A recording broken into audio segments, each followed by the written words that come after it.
Steampunk. Everybody knows about this little subgenre, right? It's all about steam and gears in England, surely. Well, let's talk about steampunk so that people stop doing it wrong. I'm looking at you, cosplayers. So the word steampunk comes from a gentleman called K.W. Jeter, who is a literary gentleman, where in 1987 he sort of coined the word on accident as a way to distinguish the authors like himself in the genre of writing that he and a few other contemporaries were exploring. It describes like an alternate history wherein the information age took place in the Victorian era, and the large part of the technology at the time was based around steam power and clockwork. It's generally set chronologically in the Victorian and Edwardian eras, which I guess we can call classical steampunk, but can kind of go further into the like 1930s or so, at which point we start calling it dieselpunk and it just becomes normal historical fiction, because those things existed at that time. But anyway, literally, which is its origin, it is a genre of writing wherein the speculative fiction aesthetic was mixed with historical fantasy to lead to the works like those of H.G. Wells, who famously wrote The Time Machine, and Jules Verne, who wrote 20,000 Leagues Under the Sea. They were both in the 1800s, so it's actually a significantly older movement than the K.W. Jeter gentleman from before. But since they sort of created the genre, all kinds of what schools might call classical literature could be coined steampunk. So you've got things like Bram Stoker's Dracula, which has the right sort of like time period and romantic style that steampunk invariably draws from. You have Arthur Conan Doyle, who wrote Sherlock Holmes, all of those stories, which has like the thirst for adventure and the investigation of curiosity that drives pretty much every steampunk story's plot. You've got Mary Shelley's Frankenstein, which was arguably the work that kind of like designed the genre of science fiction and speculative fiction in general in the first place, where it made use of technology and like gadgets and science that didn't exist yet to do a thing, like bring a person back to life. So that was pretty much like the first established science fiction piece of literature. I mean, even Edgar Allan Poe had a story about flying to the moon and back, and he was a melancholy poet, not a steampunk literary producer. So it's got roots in its literature, and that's where the idea of the steampunk comes from. And popular media, they've had plenty of its share of exposure to steampunk as well. For instance, Studio Ghibli's Laputa Castle in the Sky was 1986, and it sort of paved a large portion of the way for more like steampunk-oriented anime. Full Metal Alchemist sort of comes to mind there. Also, I mean, there's just a ton of other shows that have that sort of like steampunk aesthetic to it. Further back than that by a significant amount, in 1958, a Czechoslovakian director named Karel Zeman, of course it's probably different from how I pronounce it because I have no idea how to speak any language that was spoken in Czechoslovakia in 1958, directed a film based on a collection of Jules Verne's works entitled The Fabulous World of Jules Verne, which was one of the very first films to exhibit what would later be called the steampunk aesthetic. In 1989, a comic book called Gotham by Gaslight explored an alternate version of an existing like fictional universe where they did the whole steampunkization of a thing. So it's certainly there. Most works of like historical science fiction or steampunk at least a little bit too.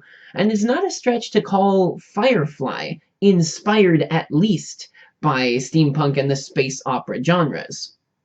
There's even an entire musical movement based on the eclectic so-called steampunk sound, with bands like Abney Park, Steam Powered Giraffe, and if we're looking at it from a kind of critical and sort of piecemeal level, even bands like Panic at the Disco.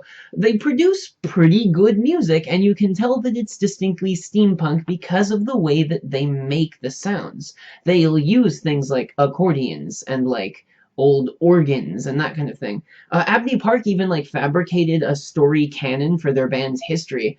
Maybe I'll talk about them in another video at another time. It'd be pretty good. This does lead, however, to the inevitable expression of steampunk through fashion. And here's where it's most often recognized by, like, people who aren't, like, into steampunk or into costuming or into the fandoms and that kind of thing. Because you'll say steampunk and people will be like, oh yeah, I know what steampunk is.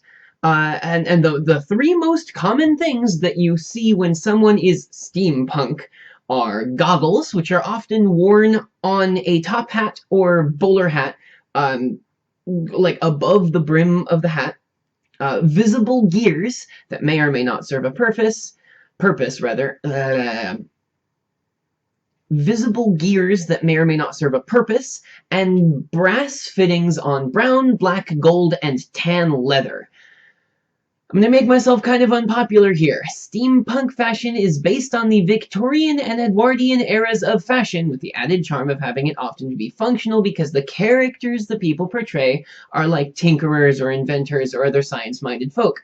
However, 90% of the costumes that I see which claim to be steampunk consist of a white long-sleeve ruffled blouse under a brown leather corset, black leggings, and high leather boots with a top hat, and those dumb fucking goggles for women, and a brown or pinstripe set of black trousers, a tan or brown vest with brass buttons over a high-collared white or black shirt, some kind of ascot or jabot, and a top hat with those same stupid goggles on it for men.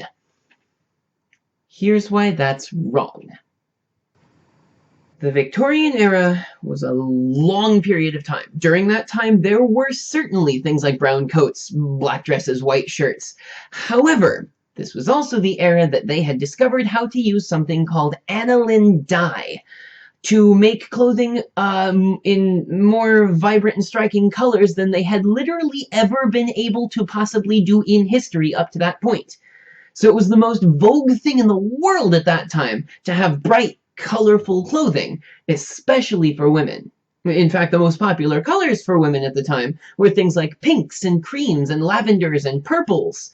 And for men, it was like navy blue, burgundy, things like checkered red and black patterns, stripes in like whites and reds and blues, that kind of thing. So they were all a vibrant sort of like really eye-catching color scheme that wasn't just brown. But Vincent, you say, all the evidence shows that they wore only drab, boring colors like brown and tan. Fuck you. The only reason that you think that is because you are not educated about how these things had gone in the past. The only reason that clothing that we still have from that era look like boring like that is because aniline dyes fade and they get this like nasty kind of brown color to them when you leave them sitting around. Granted, they also smelled like dead fish because that's kind of how aniline works, but they took care of that by having rich perfumes and cologne, so that's also taken care of. So yes, they did wear brown and tan and black, but they wore so many more colors than just that boring steampunk brown. And much likely they wore it way more often than fucking brown. The moral here is that you should use colors in your costumes, because if you don't, you look like you did your research in Party City's costume section. So let's talk about the goggles. Steampunk originated from like an era where a lot of heavy industry was being performed, so the lower class poor folk would be working in these factories and foundries and places with boilers and furnaces, so those people definitely wore goggles to protect their eyes from being boiled out of their heads, right? Wrong. Safety equipment was almost non-existent in the Victorian and Edwardian eras, even for this kind of job. So goggles don't come from that. In fact, the only person who might have been having any kind of regular eye protection were welders, and with that they had a handheld screen, not an actual pair of goggles, like we do now. Okay, so the goggles didn't come from that. Well, what about aviation? Those who flew in like the early flying devices surely needed to protect their eyes from the flow of air that would come in and blind them otherwise, right? Wrong again! Sustained flight was not common in this era at all, and was barely even accomplished at all to begin with. In 1857, this huge behemoth of like a steam-powered flying device that weighed like 1,000,000 tons was able to fly for like 15 seconds at 6 inches off the ground under its own steam. And that's pretty much like the extent of sustained flight at that time. Most of what was development in aviation at that time was done in like wind tunnels with different variations of foiled wings or rotors or propellers, that kind of thing. But as we know, the first actual sustained flight with a person inside of it was in 1903 with the Wright brothers in America. So many others before them certainly tried, and there's like tons and tons of research on aviation and trying to fly in that thing. But the most of what happened there was like trying to fly with balloons. Balloons you don't move very quickly with at all, do you? And it's also important to note that the people who were working on this thing were very select few individuals compared to the rest of the population of society at large. So no dice, common folk, not from aviation either. That means that it had to have come from motor cars. Surely going for a drive meant that you had to have eye protection for the same reasons. Traveling at high speeds would make your eyes dry out, and then water up, and then blind you, and then you'd run into a tree or something, right?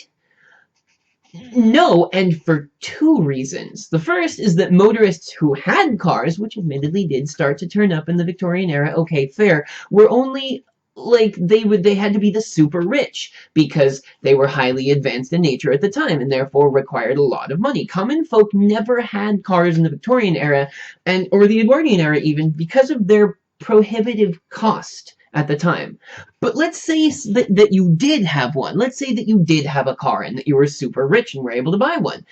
The cars that existed in those eras were very, very extraordinarily slow. In fact, the first motor car ranged at about 3 miles an hour top speed. So nope, no blinding speeds to keep you from, or to make you need these stupid looking aviator goggles. So where's it from then? Why does everyone have goggles?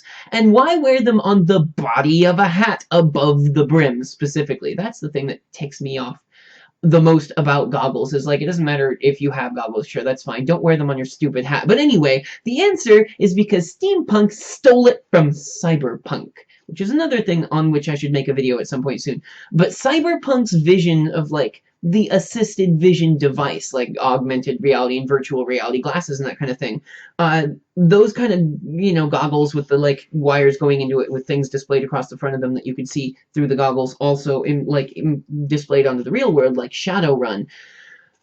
That leaked into its little sister steampunk because, let's be honest, steampunk as an aesthetic grew out of cyberpunk, and nobody did the research on it. So it's historically inaccurate, it looks dumb, it's cliched, and everyone buys the same damn pair of goggles and just pastes some gears on them. Stop it. If you want eyewear, make spectacles. Spectacles were a thing in the Victorian and Edwardian eras. They were actually relatively common. Make a jeweler's monocle so that you can actually explain why you have a thing on your face, because you're a tinkerer, you're an inventor, or something that you need like the magnification from the several lenses that you can flick down so that you can look at the fine inner workings of your clockwork mechanism or something like that. Stop wearing goggles. So now let's talk about gears. Everyone thinks, oh, just put some gears on it and become steampunk, right? No. Well, clockwork, which is loosely defined basically as like a system of moving gears powered by springs and rotors and pendulums to achieve a purpose of some sort in a device, is super, super old. It's the first instance that we have of it in modern history right now is actually from the Antikythera mechanism, which is dated to around the 1st century BCE. It's like an ancient astrolabe thing, like an analog computer. You could turn it and like calculate where astronomical things in the sky were so that you could use it for navigation, that kind of thing. We found it in a Greek shipwreck, and Greek myth takes that even further and like talks about these clockworky kind of automaton devices in their mythology, like the clockwork lions and things that would show up once in a while in their stories, which I think is actually really cool. But we know that the idea of clockwork is stupid old. We kind of lost it during the Dark Ages because it was the Dark Ages. And then we got it back when we went into the Islamic countries and slaughtered everyone for the Crusades, and then brought it back and had the Renaissance. But it's old, so it's it like predates the steam era by centuries and centuries. So in the Victorian and Edwardian eras, of course, it was used for timekeeping, yes, but in this context, the more applicable use to talk about why it exists in the steampunk aesthetic is toys and automatons. So in the 1860s or so, maybe the mid 1800s, I don't actually remember, there was a type of toy called the autoperipatetikos, which is like a Greek conglomeration of words, if I'm not mistaken, that basically just means like a self-walking toy. It was like a wind-up toy that walked. We have these still today. These, you turn it and then you set it on the table and it kind of That was a popular thing to put into like a toy, and they had them common enough that they ran into children's toys. So we know that clockwork was a thing that was common. They existed as automatons, though, like an automatic thing that was meant to simulate a human, like the walking doll. And they existed in the Victorian era. Of course they did. They existed as far back as like the 1500s in the Holy Roman Empire, 1500s, and also in the Holy Roman Empire, possibly even further back than that. But the Victorians used the idea of the automatons to make tons of like toys that did this and that, but also to make functional devices that helped them in the normal world. I mean, sometimes they were stupid, ridiculous things like a device that used like rotating drums and like a belt on it to automatically brush a horse. Or I saw it on a list of stupid Victorian inventions. There was a device that used like bellows that would go up and down because they were attached to like a boiling steam little pot thing, that would automatically smoke a cigar that you put in it. So you stuck the cigar here, and then it would like suck the smoke and then blow it back out so that you get the atmosphere of the smoky room and the smell of the awful tobacco without actually having to smoke it yourself. Question mark. It existed. There's like a patent for it and everything, but it was ridiculous. But they were real things. They had clockwork. But you know what people never did? They never wore gears as jewelry. They never put gears onto things that didn't need gears. The Victorians were frivolous, certainly, but they were frivolous with things that were designed to be looked at.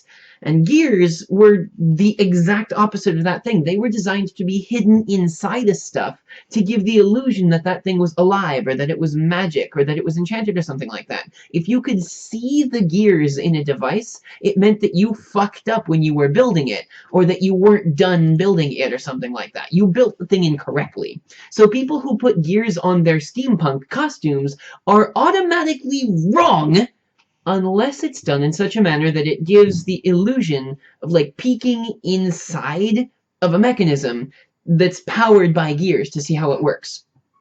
A perfect example of how to do gears correctly is incidentally also an example of how to do gears the wrong way. I will link this video. It is a makeup tutorial by a fantastic makeup artist, and like the makeup that she does in this video is amazing, and you should look into it because it's awesome. But it's also a perfect example of what I'm talking about.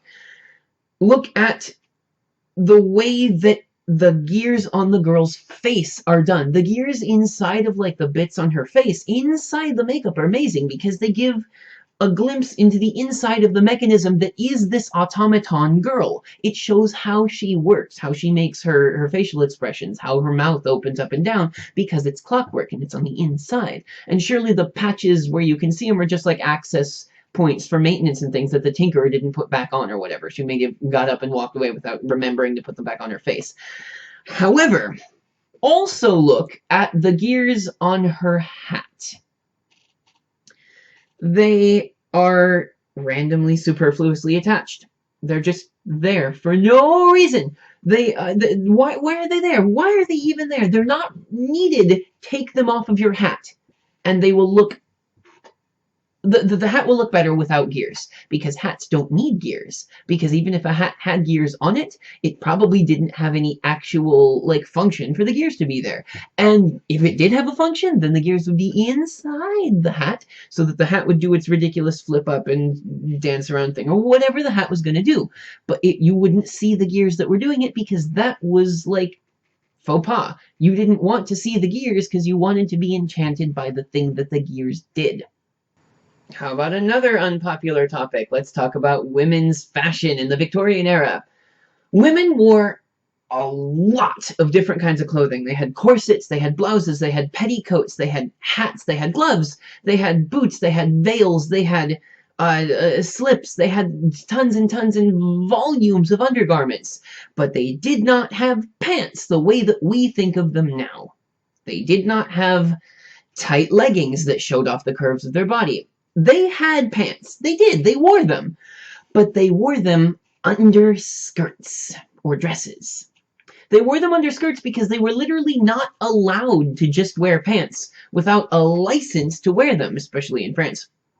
Unless they worked in the coal mines or other such like dirty labor-intensive jobs like that one. So if you worked in a coal mine, sure, you wore a pair of like bloomers and a shirt because you would ruin other clothes in that other kind of way like that. There is cause to mention that the American Civil War had women who wore the Civil War uniforms, which had pants and a jacket with a bunch of buttons on it. But that's not where we get steampunk. We get steampunk because their roots are solidly and firmly in England. So that doesn't count. No, the pants that women wore in the Victorian era were extremely baggy, huge pants, because they were built that way so that you could tuck things into them. You could tuck your voluminous undergarments into them. You could tuck your blouse into them. You could tuck all kinds of your like other clothing into them so that they didn't go anywhere and that they wouldn't be, you know, seen over your fucking pants.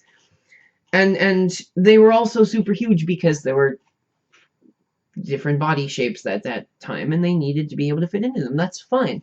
But they didn't wear leggings and boots with a corset over a blouse. Corsets were underwear. Tights were underwear. It was lascivious in Victorian times in general to let someone see your fucking collarbone. So there was no way you'd be caught in public wearing a corset that people could see. You'd never, that's like walking outside, right? You'd be arrested for it. That's indecent exposure in Victorian eras. It'd be the equivalent of like a man going out wearing a pair of boxers and a t-shirt. You don't. You wouldn't. But how about men's fashion? Obviously, men's fashion has to be correct in steampunk, right? Well, not exactly. Because for the most part, yeah, the high collar, the waistcoat, the trousers, the boots, all of those are correct. But for the earlier part of the Victorian and Edwardian eras, men wore these like long frock coats, these like thick-ass coats that went all the way down to your calf, much like a big raincoat or like a trench coat, but made of like super heavier stuff for the most part. And then like the sort of like tightly fitted jacket with like all the brass things across the front of it, and the things that like actually were cut to your body didn't show up until like halfway through the Victorian era. And even then, it was like tailcoats, tuxedo-style tailcoats, and blazers and things that had these like wide shoulder things and that kind of thing like that. So you have to decide where you're from on the timeline and make your adjustments accordingly to your jacket shape, size, and volume, or else you just look wrong. You look like you're from some like made-up bullshit, and that's not what people who strive to have the Victorian and Edwardian steampunk aesthetic need to look like. You need to look respectable. Like hats. Men wore top hats. Women absolutely did not wear top hats. Women wore bonnets or like feathered caps or those like terrible huge wide things that were covered in flowers with wide brims and ribbons that came down and tied under your neck. Or they wore poke bonnets that were these huge like bell-shaped things that hid the woman's face from view from any angle except for like exactly in the front, because of how bell-shaped they were, that they kept your face hidden from all of those angles, because that was a vogue thing since they were in the bit of the the fashion era, where the hoop skirt was a huge thing, and so it was like this kind of, you had a triangle shape where the hoop skirt and the bustle happened here, and so the hoop skirt was this big round thing, and so to accentuate the big roundness of the hoop skirt, they had the thing on your face that mirrored that same aesthetic. That was a real thing. It happened. But they didn't wear top hats. Men wore top hats. Men also wore bowlers and boaters and derbies and Homburgs and among other styles, but they were all generally the same idea. A brim and then a tube-like thing on top that either was curved or flat or had a fold in it. That's all. If you were like a lower class commoner kind of person, then yeah, you wore the like hat with the only the brim in the front that comes like just down in the front like that, and I don't remember what the name of that hat is, but I'm sure you know what. It's like a newsboy cap kind of thing. Yeah, they had those as well, but they were sort of like the lower class hat. So like you had that stuff to choose from. So make sure that you wear the correct kind of hat. Don't wear a hat that doesn't belong on your character. And don't put gears on, don't fucking put gears on stuff for no reason. Especially, and this is probably like the pettest of peeves for me, is if you have gears that are arranged visibly, okay, whatever, in such a manner that they wouldn't even be able to turn. Like if you have two gears together, then their teeth go kind of like this, right? So when they turn, they do this. But if there is a third gear on top of it and its teeth are locking with both of the other two gears, there is no way that any of those gears would be able to turn, because it would try to turn this way, but then this one would try to turn this way and like scrape up against the other teeth, and it would break. That's like a computer crash level of stupid. Don't do it. But Vincent, I hear you cry all salty like. Steampunk is about fantasy. Our outfits are an expression of that fantasy. That's fine. I love that. Express your fantasy. Do it however you want to. I am not here to tell you what to wear or how to live your fandom life. What I am here to tell you is how to give you a better idea about the things that your fashion is based on, so that you aren't dumb about it. If you want to be accurate to the literary history of your fandom, then you have to actually go do your research on the time period that it is based on. You can't just throw on some fucking brown shit that you got at a thrift store and a pair of goggles that you got at the Spirit Halloween store down the street, which are all the same goggles, by the way. They're stupid ones that go like this over your face, and then they have like the dumb like black foam padding around the outside, and then like the metal strip across the front, and they do this dumb shape. Everyone has the same fucking pair of goggles, but you can't just throw that shit together and call it steampunk. That's not steampunk, it's lazy. If you want to do something, you should do it to the best of your ability, not do it half-assed. This is my rule for like everything I do, is don't do anything half-assed. If you're going to do it the right way. Don't wear something to be included in a group. Don't wear something to get the approval of other people. Don't be like, oh, it's a steampunk thing, so I guess I'd better go throw on some brown shit so that I look like I'm a steampunk as well. Because that's dumb. You do you. Don't look for someone else's approval by wearing a thing. And I know this sounds hypocritical because I'm telling you that you shouldn't do this thing because I won't approve of it, but at the same time, like, I don't give a fuck what you do, so long as you do it to the best of your ability. But if you're gonna do it the right way. The more historically accurate you can make your costume and then add the fantastic elements to it, the more respect you'll get from people who did their research, who know their history, and who will be more likely to form like a lasting and meaningful kinship with you that's more than just, I like the gears on your costume, bro. You're so stupid, steampunk.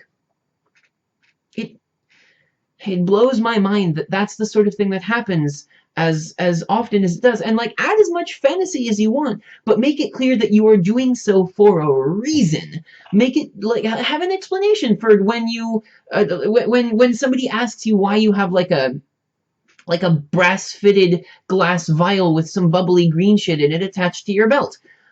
Tell them what that is. Have some pseudoscience tip for it. Make something up. Don't just be like, oh, because it looked steampunk. Make your gun props with as much fancy, like, piping and tubing and little dials and like, liquid bubbly shit as you like. So long as you have a reason for it. Not just, oh, because it looked steampunk. Commit to something. Don't just do it half-assed.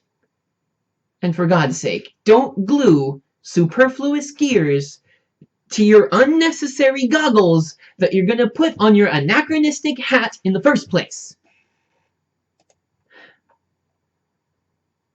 Okay.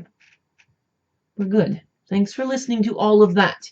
I hope that this video has given you a little bit more of a deeper understanding about how to do steampunk the way that the literary originators of steampunk would have done it, and not just the, like, it's brown and leather and it's got brass on it, so it's fucking steampunk.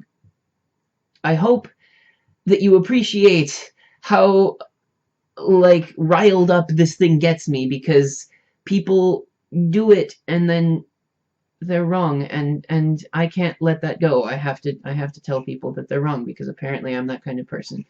Which you guys already knew by now if you watched any of my other videos. But anyway, so that was me talking about steampunk. If you, I might actually do a cyberpunk video sometime soon as well, because this was a fun video to write the script for, and then film also as well.